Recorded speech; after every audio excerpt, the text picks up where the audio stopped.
যারা তোমরা legal matter face করছো, ঠিক আছে, একটা লিগ্যাল প্রসিডিওরের মধ্যে দিয়ে যাচ্ছ, সেটা শুধু ডাইভোর্সের কেস বলবো না, যে কোনো এনি লিগ্যাল ম্যাটার্স যদি তুমি ফেস করছো রাইট নাও এবং ভাবছো কবে এই সব কিছু থেকে তুমি বেরোতে পারবে, ঠিক আছে, বিকজ কেই এই সব ঝামেলায় পড়তে চায় না, বা চললেও এটা কতক্ষণে আমরা এর থেকে মুক্তি পাবো, তাই না, একটা টাকা পয়সার ব্যাপারও আছে।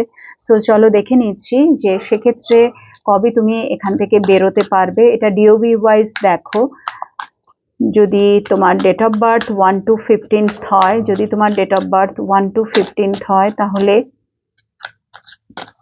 Any type of legal matters তুমি কবে বেরোতে পারবে, কবে সবকিছু সলভ হবে। লেটস সি, যদি তোমার ডিওবি 1 to 15 এর মধ্যে হয়, এটা খুব শিগগিরই, কিন্তু এটা ভীষণ ভাবে দেখাচ্ছে যে আর বেশি দিন তোমাকে ওয়েট করতে হবে না, খুব শিগগিরই দেখাচ্ছে। এবং সেটাও যদি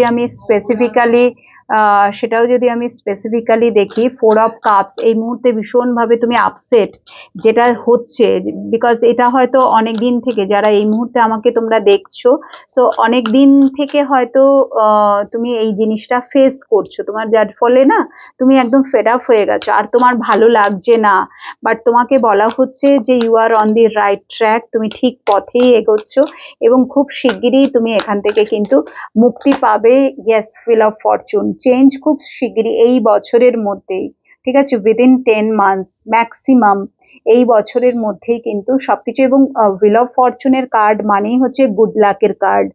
সো এতটাও আপসেট হওয়ার কিছু হয়নি, ভেঙে পড়ো না। আমি বুঝতেই পারছি যে এই রকম যখন পরিস্থিতি আসে লাইফে, কোনো কিছুই ভালো লাগে না, বাট তোমাকে বারবার বলা হচ্ছে যে মনের জোর রাখো এবং ঠিকভাবে যেভাবে তুমি অ্যাকশন নিয়ে আসছো, ঠিক আছে, আগেও সেইভাবেই চলো। এবং খুব তাড়াতাড়ি wheel of Fortune and with this night of swords বলেই দিচ্ছে যে খুব তাড়াতাড়ি তোমার জীবনে সেই দিন আসছে যখন তুমি সবকিছু থেকে বেরোতে পারবে, ঠিক আছে, এবং বেরোতে পারবেই, এটা সলভ হতে চলেছে, আর বেশি সময় নেই, এই বছরের মধ্যে অবভিয়াসলি হবে। ওকে, এবং যারা তোমরা চলো দেখে নিচ্ছি, যারা 16 to 31 এর মধ্যে আছো, আচ্ছা এটা আমি নেক্সটটাতে বরং দেখি। ওকে,